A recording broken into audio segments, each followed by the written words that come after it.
पांडवों ने अश्वमेध एक बार आवर्त महोत्सव रखा और एक यज्ञ रखा। उस यज्ञ का नियम था, पहले जो यज्ञ होते थे उन यज्ञ का नियम था, यज्ञ में घंटा लगता था। वो यज्ञ की जैसी पूर्णाहुति होती थी तो यज्ञ का घंटा अपने आप बज जाता था, अपने आप बजता था, उसे बजाता कोई नहीं था, अपने आप बजता। आज यज्ञ का घंटा नहीं बजा तो युधिष्ठिर ने पंडितों से पूछा, ब्राह्मणों आपने यज्ञ करवाया पर ये यज्ञ का घंटा नहीं बजा। ब्राह्मणों ने कहा हमने तो यज्ञ अच्छा करवाया पर घंटा क्यों नहीं बजा, समझ में नहीं आया।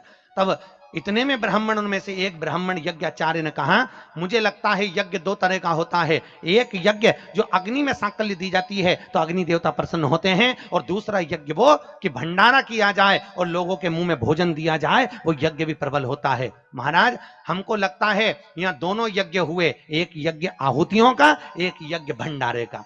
मुझे लगता है भंडारे में कोई भूखा रह गया है,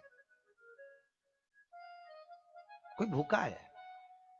अब वो भूखे व्यक्ति को ढूंढो। पांडव गए और पांडव जाकर जरा पता करो कि भूखा कौन है अपने नगर में, यज्ञ का घंटा बजेगा। जाकर देखा तो एक कुटिया में एक संत बैठे हुए थे। बाबा आपने भोजन किया है? नहीं। आपने भोजन नहीं किया? नहीं। क्यों नहीं किया? मैं काय को भोजन करूं, भंडारा हो रहा, चलो भोजन करो। नहीं नहीं मैं नहीं करता। भंडारे में भोजन नहीं करोगे? नहीं। क्यों नहीं करोगे? मैं उसके घर में भोजन करता हूं जो मेरे को 108 अश्वमेध यज्ञ का पुण्य देता है। पांडव मेरे को 108 अश्वमेध यज्ञ का पुण्य दे दे, मैं उनके यहाँ भोजन कर लूंगा।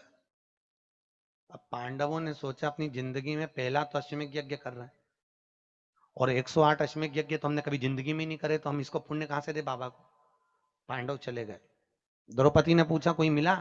हाँ एक संत मिला है पर 108 अश्वमेध यज्ञ का पुण्य मांग रहा है। द्रौपदी ने कहा चलो मैं लेके आती हूं उस बाबा को। द्रौपदी गई, रथ लाया गया। द्रौपदी ने कहा रथ में बैठकर नहीं जाऊंगी, पैदल जाऊंगी। चप्पल लाई, द्रौपदी ने कहा नग्न पैर से जाऊंगी। नंगे पैर द्रौपदी उस संत के दरवाजे पर पहुंच गई। बाबा चलो हमारे यहाँ यज्ञ हुआ है, भंडारे का भोजन करना। बाबा कहते हैं द्रौपदी तुझे मालूम नहीं, मुझे 108 अश्वमेध यज्ञ का पुण्य दे दे, मैं तेरे यहाँ भोजन कर लूंगा। द्रौपदी ने कहा लो बाबा संकल्प छोड़ती हूं और 108 अश्वमेध यज्ञ का पुण्य तुमको देती हूं।